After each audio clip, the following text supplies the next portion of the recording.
ಇನ್ನು ವಕ್ಫ್ ವಿರುದ್ಧ ಬೃಹತ್ ಸಮಾವೇಶಕ್ಕೆ ಯತ್ನಾಳ್ ಬಣ ಸಜ್ಜಾಗಿದ್ಯಂತೆ. ಹೀಗಾಗಿ ಫುಲ್ ಆಕ್ಟಿವ್ ಆಗಿದ್ಯಂತೆ ವಿಜೇಂದ್ರ ಅಂಡ್ ಟೀಮ್.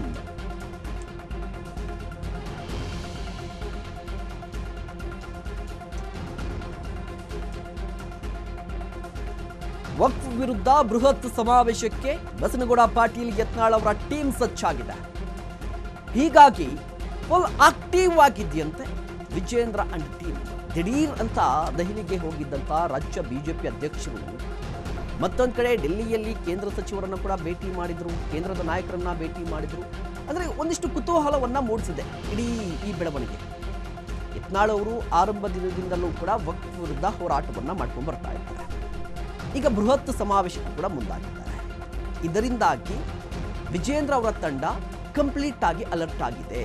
ಇದೇ ಕಾರಣಕ್ಕಾಗಿ ದೆಹಲಿಗೆ ಹೋಗಿದ್ದಾರಂತೆ. ಇತ್ತ ಡೆಲ್ಲಿಯಲ್ಲಿ ಕೇಂದ್ರ ಸಚಿವರನ್ನ ಕೂಡ ರೇಣುಕಾಚಾರ್ಯ ಭೇಟಿಯಾಗಿದ್ದಾರೆ. ಮುಖ್ಯವಾಗಿ ಒಂದು ಕಡೆ ಯತ್ನಾಳ್ ಅವರ ತಂಡ ಬೃಹತ್ ಸಮಾವೇಶಕ್ಕೆ ಪ್ಲಾನ್ ಅನ್ನು ಹಾಕೋತಿದ್ರೆ, ಮತ್ತೊಂದು ಕಡೆ ಅದಕ್ಕೆ ಕೌಂಟರ್ ಕೊಡಬೇಕು ಅಂತ ಹೇಳಿ ರಾಜ್ಯ ಬಿಜೆಪಿ ಅಧ್ಯಕ್ಷರಾಗಿರುವಂತಹ ವಿಜೇಂದ್ರ ಅವರ ತಂಡ ಕೂಡ ಒಂದಿಷ್ಟು ಪ್ಲಾನ್ಗಳನ್ನು ಮಾಡ್ಕೋತಾ ಇದೆ. ಈ ಪ್ಲಾನ್ಗಳ ಭಾಗವಾಗಿಯೇ ಈಗ ವಿಜೇಂದ್ರ ಅವರು ಕೂಡ ದೆಹಲಿಯಲ್ಲಿರುವಂಥದ್ದು. ಅದೇ ರೀತಿಯಾಗಿ MP ರೇಣುಕಾಚಾರ್ಯ ಕೂಡ ದೆಹಲಿಯಲ್ಲಿದ್ದಾರಂತೆ. ನಿನ್ನೆ ಅಷ್ಟೇ ವಿಜೇಂದ್ರ ಅವರು ಪ್ರಧಾನಿ ನರೇಂದ್ರ ಮೋದಿ ಅವರನ್ನು ಭೇಟಿಯಾಗಿದ್ದರು.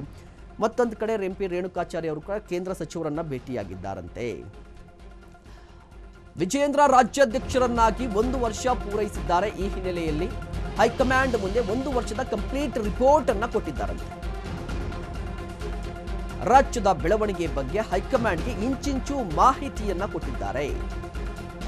ರೆಬಲ್ಸ್ ನಾಯಕರ ವಿರುದ್ಧ ದೂರು ನೀಡಿದ್ರ ವಿಜೇಂದ್ರ. ಹಾಗಾದ್ರೆ ಯತ್ನಾಳ್ ಅಂಡ್ ಟೀಮ್ ವಿರುದ್ಧ ಮೋದಿಗೆ ವಿಜೇಂದ್ರ ಕಂಪ್ಲೇಂಟ್ ಕೊಟ್ಟಿರುವ ಸಾಧ್ಯತೆ ಕಾಣಿಸ್ತಾ ಇದೆ. ಅಧಿವೇಶನದಲ್ಲಿ ಒಟ್ಟಾಗಿ ಹೋರಾಡ್ತಾ ಇಲ್ಲ ಅಂತ ಕೂಡ ದೂರನ್ನು ಕೊಟ್ಟಿರಬಹುದು. ಮುಖ್ಯವಾಗಿ ವಕ್ಫ್ ವಿರುದ್ಧ ಯತ್ನಾಳ್ 2ನೇ ಹಂತದ ಸಮಾವೇಶ ಮಾಡ್ತಾ ಇದ್ದಾರೆ.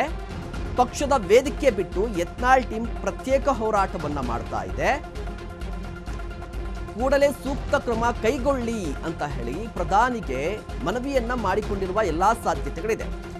ವಿಜೇಂದ್ರ ಅವರು 1 ವರ್ಷ ಆಯಿತು ರಾಜ್ಯಾಧ್ಯಕ್ಷರಾಗಿ, ಬಿಜೆಪಿಯ ರಾಜ್ಯಾಧ್ಯಕ್ಷರಾಗಿ. ಈ ಹಿನ್ನೆಲೆಯಲ್ಲಿ ಹೈಕಮಾಂಡ್ ನಾಯಕರನ್ನ ಭೇಟಿ ಮಾಡಿದಂತಹ ಸಂದರ್ಭದಲ್ಲಿ ಒಂದಿಷ್ಟು ರಿಪೋರ್ಟ್ ಅನ್ನ ಕೊಟ್ಟಿರ್ತಾರೆ.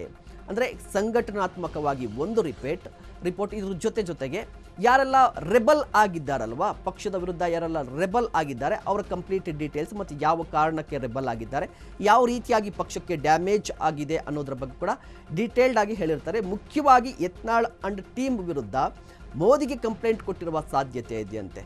ಯಾಕೆ ಅಂತ ಹೇಳಿದ್ರೆ, ಈಗ ಅಧಿವೇಶನ ನಡೀತಿತ್ತು. ಅಧಿವೇಶನದಲ್ಲೂ ಕೂಡ ಯತ್ನಾಳ್ ಅವರು ಒಂದು ವಿಚಾರವನ್ನು ಪ್ರಸ್ತಾಪ ಮಾಡ್ತಾರೆ, ಅಶೋಕ್ ಅವರು ಒಂದು ವಿಚಾರವನ್ನು ಪ್ರಸ್ತಾಪ ಮಾಡ್ತಾರೆ, ವಿಜೇಂದ್ರ ಅವರು ಒಂದು ವಿಚಾರವನ್ನು ಪ್ರಸ್ತಾಪ ಮಾಡ್ತಾರೆ. ಒಗ್ಗಟ್ಟು ಕಾಣಿಸ್ತಾ ಇಲ್ಲ. ಅಂದರೆ ಪಕ್ಷದ ವೇದಿಕೆಯನ್ನು ಬಿಟ್ಟು ಬೇರೆ ರೀತಿಯ ಹೋರಾಟಕ್ಕೆ ಮುಂದಾಗಿದ್ದಾರೆ. ಇದರಿಂದ ಪಕ್ಷಕ್ಕೂ ಕೂಡ ಡ್ಯಾಮೇಜ್ ಆಗ್ತಾ ಇದೆ, ಸೂಕ್ತ ಕ್ರಮ ಕೈಗೊಳ್ಳಿ ಅಂತ ಹೇಳಿ ಮನವಿಯನ್ನ ಮಾಡಿಕೊಂಡಿದ್ದಾರಂತೆ. ಈಗಾಗಲೇ ಸಾಕಷ್ಟು ಗೊಂದಲದಲ್ಲಿದ್ದಾರೆ ಕಾರ್ಯಕರ್ತರು. ಬಿಜೆಪಿ ಹೈಕಮಾಂಡ್ ಕಂಪ್ಲೀಟ್ ವರದಿ ನೀಡಿದ್ದಾರೆ ವಿಜೇಂದ್ರ. ಕಾರ್ಯಕರ್ತರು ಕಂಪ್ಲೀಟ್ ಆಗಿ ಗೊಂದಲ ಇದೆ. ಯಡಿಯೂರಪ್ಪನವರ ಹುಟ್ಟುಹಬ್ಬದ ಸಮಾವೇಶದ ಬಗ್ಗೆಯೂ ಕೂಡ ಮಾಹಿತಿಯನ್ನು ಕೊಟ್ಟಿರಬಹುದು. ಯತ್ನಾಳ್ ಮತ್ತು ಟೀಮ್ಗೆ ಟಕ್ಕರ್ ಕೊಡಲು ವಿಜಯೇಂದ್ರ ಮುಂದಾಗಿದ್ದಾರೆ.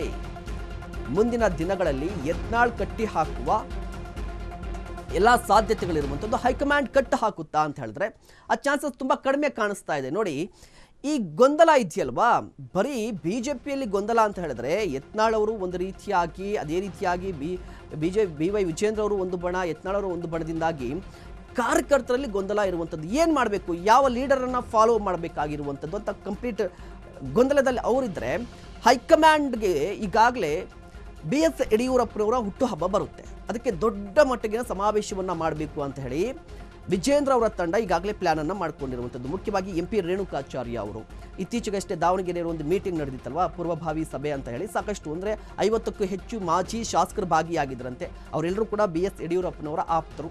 ಹೀಗಾಗಿ ಶಕ್ತಿ ಪ್ರದರ್ಶನ, ಪವರ್ ಶೋ ಅಂತ ಹೇಳ್ಬೋದು ಅದನ್ನು. ಆ ರೀತಿಯ ಸಮಾವೇಶಕ್ಕೆ ಮುಂದಾಗಿದ್ದಾರೆ. ಆ ಸಮಾವೇಶ ಯಾವ ಕಾರಣಕ್ಕಾಗಿ ಅಂತ, ಜೊತೆಗೆ ಅದಕ್ಕೆ ಪರ್ಮಿಷನ್ ಅನ್ನು ಕೂಡ ತೆಗೆದುಕೊಂಡು ಬಂದಿದ್ದಾರೆ ಅಂತ ಮಾಹಿತಿ ಇರುವಂಥದ್ದು.